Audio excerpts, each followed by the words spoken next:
Here is the Avast Security News Roundup for the week ending January 21st, 2022. Zero-click Zoom flaw now patched.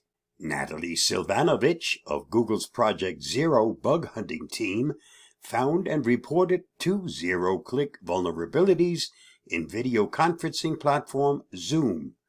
Both flaws opened the door to attackers taking control of a victim's devices and servers without the victim having to do anything. Many people believe they are protected simply because they are cautious in the use of their devices, commented Avast security evangelist Louis Carones. This is the best example to show that anyone can be compromised without interaction from the user side. This is why it is so critical to update all our apps to make sure any known security hole is patched. To exploit the Zoom flaw, an attacker would have had to target Zoom accounts that are connected through Zoom contacts. After contacting the company, Silvanovich said Zoom was very responsive and supportive of her work.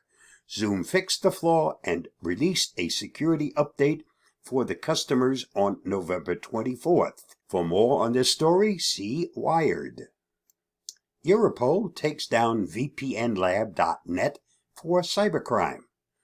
A joint effort among 10 countries and Europol has taken down VPNlabnet for aiding and abetting cybercriminals on an international scale, according to a Europol press release. The virtual private network service was being used in support of serious criminal acts, such as ransomware deployment and other cybercrime activities. In a coordinated manner, law enforcement authorities from all participating countries seized and disrupted the 15 servers around the world that hosted the VPN service. Visitors to VPN Lab's website are currently greeted with a notice that reads, in part, law enforcement has now gained access to VPNlab.net servers and seized the customer data stored within. The investigation regarding customer data of this network will continue. Apple and Google oppose antitrust legislation. As the U.S. House Judiciary Committee reviews legislation aimed at loosening big tech grip on consumers, Apple and Google are loudly stating their objections to the bills, while smaller companies and startups are voicing their support.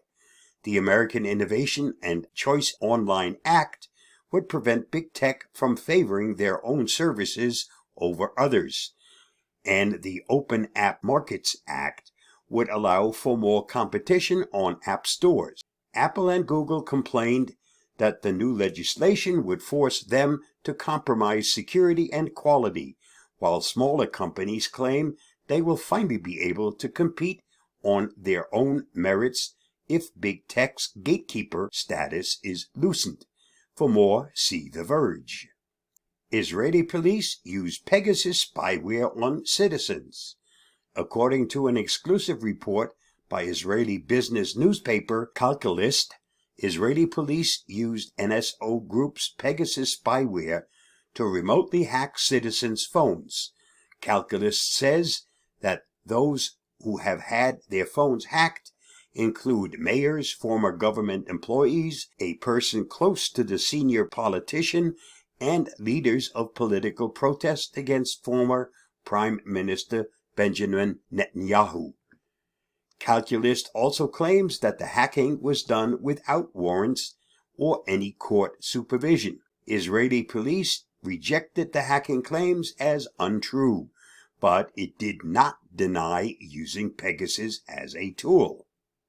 Lazarus stole nearly $400 million in cryptocurrency in 2021. North Korean cyber group Lazarus stole $395 million in crypto coins last year, which was a full $100 million more than its previous year's take, according to an investigation by blockchain analysts firm Chainalysis. The value of cryptocurrency has risen considerably over the last year, with Bitcoin rising 60% and Ethereum rising 80%. Most of the stolen funds were Ethereum, but Bitcoin representing about a fifth. Chainalysis says Lazarus stole the crypto over the course of 7 hacks into cryptocurrency exchanges and investment firms in 2021. Over the past 5 years, North Korean hackers have made $1.5 billion in cryptocurrency thefts alone. For more, see Ars Technica. This week's must-read on the Avast blog. The often exploited remote desktop protocol is once again in the news. This time, it has a new attack vector that was discovered by researchers and subsequently patched earlier this month by Microsoft. For more on this, read the full story in the Avast blog or watch my video on this topic on my YouTube channel. And that wraps up this week's Avast Security News. Stay safe, stay secure, and I'll see you again next week. Bye-bye.